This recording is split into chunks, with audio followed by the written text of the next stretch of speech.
Hey everyone, FusedVR coming at ya. This video, I just wanted to quickly document my experience at the Bitcoin Miami conference for 2022, some lessons learned, as well as just kind of overall exploring the energy of the space, which was really incredible to see. I'd love to know if you've ever been to Miami or been part of any crypto conference. This was honestly my first one, what your experience was and what your take is down in the comments below. But let me start with just literally getting off the plane. The fact that the crypto was really kind of plastered around the airport and around the city. I mean, the number of people I ran into just even getting off the plane and going into my hotel was at least 3 or 4 different people that were all coming in for the conference, which was, I think, a total of like 25,000 people that were attending the core conference, and then another 5,000 on top of which that came in for the festival. So you're looking at like 30,000 people in Miami for crypto, and I guess specifically Bitcoin, which is really insane. I think that goes to highlight how much investment is being put into Florida, but then I think more specifically Miami when it comes to Web3 and crypto. There's definitely seems to be an interest from the mayor to actually invest more and more and kind of build out Miami into what feels like a Silicon Valley 2.0 or 3.0, depending on how you want to define it, which is, I think, a bold endeavor. But if it works out in that capacity, I think that's a huge turn in how Miami could potentially serve as kind of a new breeding ground for tech innovation. I do think it is a little early, and I think a lot more investment needs to be done to bring in the right talent to the city. But at the same time, I think we're in the early enough days where it's as early as literally him putting up the Bitcoin bull, if you will, in front of the convention center, and that marking day 0 of this initiative to make this happen. So I think it'll be really interesting to see how that progresses over time and how Miami can hopefully grow into this center of innovation. But I think that's one of the things that was so exciting, because you have all of this investment, you have all of this energy that's kind of piling in as a result of that. Generally speaking, it's to the point where even if you're talking to your Uber driver, Lyft drivers, they might not be part of the community per se, but they've heard of crypto, they've probably invested in crypto. Quite a number of them had. I mean, imagine doing that even in where I am in the Bay Area. That's far from the norm. I think that overall was really interesting to see and experience in person, that crypto and Bitcoin and Ethereum were not foreign concepts. They felt like native concepts. There obviously is still a clash there culturally between the existing vacation culture in Miami, from what I heard described was more of a tourism town, more lackadaisical town in that regard, now shifting in with the hardworking, grinding Silicon Valley types that might be coming into the city. There's going to be a little bit of culture conflict as that kind of shapes and forms, and maybe Miami's just not the right place for it. I don't know, for that innovation and talent to form. I've heard both sides of that argument, but the energy and the capital to try and make it happen is definitely there and definitely pushing in that direction. I feel like can only be described once you actually go and experience. That was just from the get-go, not even in the conference, how I felt about what is happening in that city, which is, again, like I said, it's something that I feel like you need to actually experience to understand. Switching gears a little bit from the overall ambiance of Miami, which is a really amazing city, and we were staying on Miami Beach. I was actually staying with Supermoon. This is actually not their shirt, but it's a shirt I found at the conference. That group and networking community that I happened to be a part of for the 5 days that I was there was amazing. It was a group of us, about 25 of us, that were all staying in one giant hotel. I got to meet some amazing people with various different backgrounds, all working very tangentially in the space, some more active than others.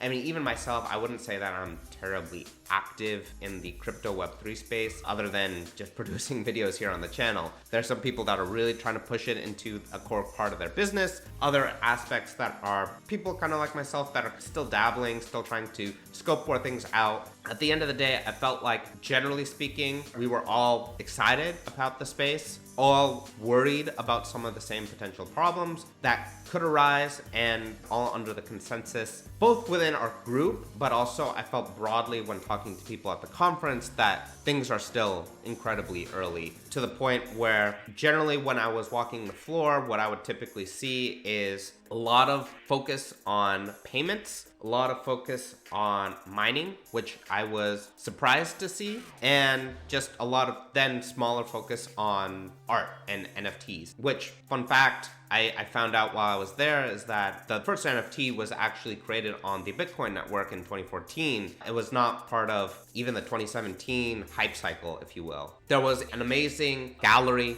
dedicated right in the middle of the room towards NFTs and art, and there was an art auction associated with that. You could pay for everything in Bitcoin. Funnily enough, this bracelet that I'm wearing was actually the first item that I ever bought on Bitcoin using Lightning Network, and it was surprisingly painless to just scan a QR code, click accept, and have that transaction happen within the course of 5 seconds, and boom, you have purchased an item. I think that's incredible that like we've come that far. There's still, I think, a lot that we need to do from a UI UX standpoint to improve the technology as a whole and make it more easily consumable, because there's still a lot of steps there. I wasn't really entirely sure what I was doing as we were walking through that flow, but it seems like progress is being made towards streamlining the whole process. That will come at the cost, I feel like, of some centralization in certain areas, and we'll have to kind of ask the question of how much decentralization do we truly need versus having some intermediary centralization solutions to help bring it to the masses. And I think that's really the conundrum I think that the whole industry is in at the moment. Are we not fully on decentralized side, or do we need some centralized components? Where does that all fit together, and how does that scale? That question tells you how early everything is, which is, again, I'm trying to summarize it here, but as you talk to more and more people, those are kind of the threads that really start to emerge, which is interesting to see nonetheless, and I think exciting to see that we're this early in the game. And then the last thread that I just wanted to talk about is kind of that concept of Metaverse. Now, there were a couple VR and AR components. Actually, this t-shirt, funnily enough, the guy who made this as an AR scannable shirt. If you scan this shirt with his app, you'll actually see an AR whale that pops out, and he's doing a lot of really great work with kids. Super awesome to connect with him. There was one aspect with like a haptics VR peripheral that kind of used I think waves to give you force feedback. It was interesting, but it felt like I don't really know what the product market fit is there for a peripheral like that. But the interesting way is using NFTs as a marketing tool to allow you to, say, feel your own heartbeat using the peripheral, capturing that on the blockchain in some capacity, which I thought would be interesting and unique. Obviously, as an NFT, it is completely unique to yourself and your own heartbeat. They were able to generate that for you if you paid the premium price. So it's an interesting tool. I don't know if that necessarily showcases the full value and potential of it, but it might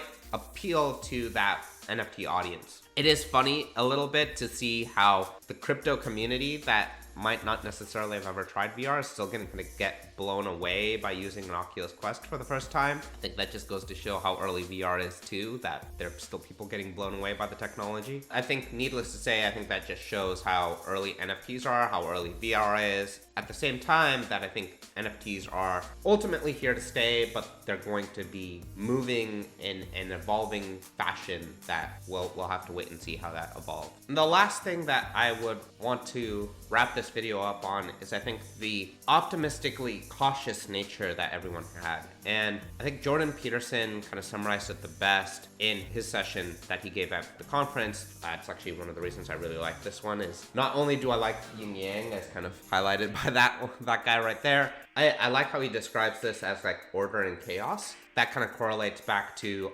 the Path to Hell is Filled with Good Intentions video. I think he aptly described how I think broadly you have a lot of people who are really excited about Bitcoin and excited about Ethereum and cryptocurrencies that really want to push things forward. But as a result, there are naturally going to be unintended consequences when it comes to making such a revolutionary change to the way we do finances, with the way that we handle value on the internet and do transactions moving into the future that are naturally going to have unintended consequences that may be good or may be bad. And that's not a reason to stop the innovation, but it is a means to keep pushing forward, but still be cautious about making things too dramatically changed and potentially causing ramifications that spiral out of control. And I think he really summarized that nicely in his session, that I think it's worth understanding and paying attention to, because that's ultimately exactly, I think, the right balance that needs to had as we're kind of moving in this really exciting direction that could upheave a lot of things. So being optimistically cautious, I think, is a great way to summarize that. And I generally felt like that was the energy almost everyone had when it comes to where everything is moving right now. And everyone's excited to be building, but still paying close attention to the ramifications of what they are building and how that could impact things. I think that's a nice place to land on and summarize, because it ties closely to a video that we recently just published. And it felt like hearing that was also exciting for me to see, like, that's generally the consensus of the community, and just being there in person at the conference really allowed me to experience that energy with a good bunch of people, with the Supermoon community, but also just from the conference in general. And I think all of that was definitely worth the experience. So if you do have an opportunity to, I think, to go to any of these crypto conferences, it's worth going. I think once to experience it and understand the energy, because it's really otherwise hard to convey in words what it was really like. I tried my best here in this video, but I do encourage you to check any of these events out, because I think it's a different experience altogether. I think that'll wrap it up here for now. If you do end up going to any of them, I probably will plan to go to some future events in the future. So if you are at those, I'd love to see you there. Otherwise, I think I'll wrap this up here for now. So thanks so much for watching, and I'll catch you in the next one. This has been FusedMan, and I'm signing out.